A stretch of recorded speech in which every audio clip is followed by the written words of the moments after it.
ഓം ഗുങ്കുരുപ്യോ നമ. ഓം നമോ ഭഗവതി വാസുദേവായ. ഓം നമോ നാരായണായ. നാരായണീയം ദശകം 77 ശ്ലോകം 3-4. പീതാംബരം കരവിരാജിത ശംഖചക്രകമോദകീ സരസിരം കരുണാസമുദ്രം രാധാസഹായമതിസുന്ദരമന്ദഹാസം പദാദേശമനിശം ഹൃദി ഭാവയാമി. പൃഷ്ഠവരം പുനരസൗ അവൃണോത്പരാഗി ഭൂയാസ്ത്വയാ സുരതുമേവ നിശാന്തരേഷു സായുജ്യമസ്ഥിതി വിദിതേൻ ബുധായേവ കാമം സാമീപ്യം അസ്ത്വനിശമിത്യവീനാബ്രവീത് കിം. അന്വയം അർത്ഥം. പുനഃ അനന്തരം, വരം ആഗ്രഹം, പൃഷ്ഠ അങ്ങയാൽ ചോദിക്കപ്പെട്ടവളും,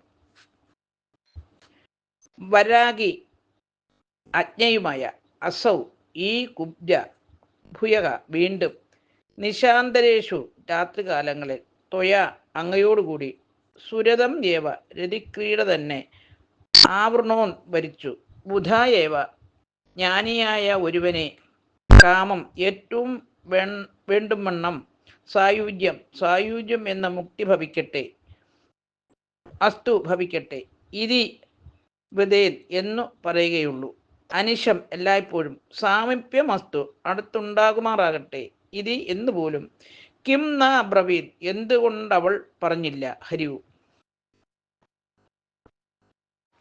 സാരം: കുബ്ജയുമൊന്നിച്ച് രാത്രി സന്തോഷത്തോടുകൂടി ചെലവഴിച്ച് പ്രഭാതത്തിൽ പിരിയാൻ തുടങ്ങിയപ്പോൾ അവളുടെ ആഗ്രഹം സാധിച്ചു കൊടുക്കാമെന്ന് ഭഗവാൻ പറഞ്ഞു. രാത്രികാലങ്ങളിൽ ഭഗവാനോടൊന്നിച്ച് രതിക്രീഡ നടത്തിയാൽ മതി എന്ന് അറിവില്ലാത്ത അവൾ പറഞ്ഞു.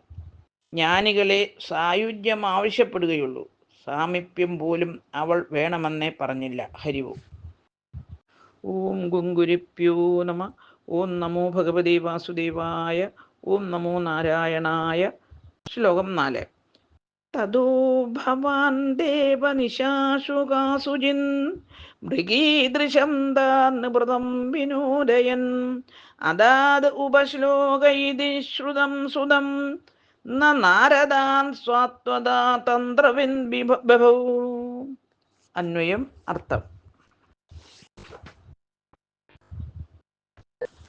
ദേവ അല്ലയോ കൃഷ്ണ, തട അനന്തരം, ഭവാൻ അവിടുന്ന്, കാസുജിത് നിശാജു ചില രാത്രികളിൽ, മൃഗീദൃശം മാൻകണ്ണിയായ, താം ആ സുന്ദരിയെ, നിവൃതം ഏറ്റവും, വിനോദയൻ രസിപ്പിക്കുന്നവനായി, ഉപശ്ലോകൻ എന്ന് ശ്രുതം പ്രസിദ്ധനായി തീർന്ന, സുതം പുത്രനെ, അദാത് അവൾക്ക് ദാനം ചെയ്തു, സാത്വതന്ത്രവിൻ സാത്വതശാസ്ത്രം പഠിച്ച്,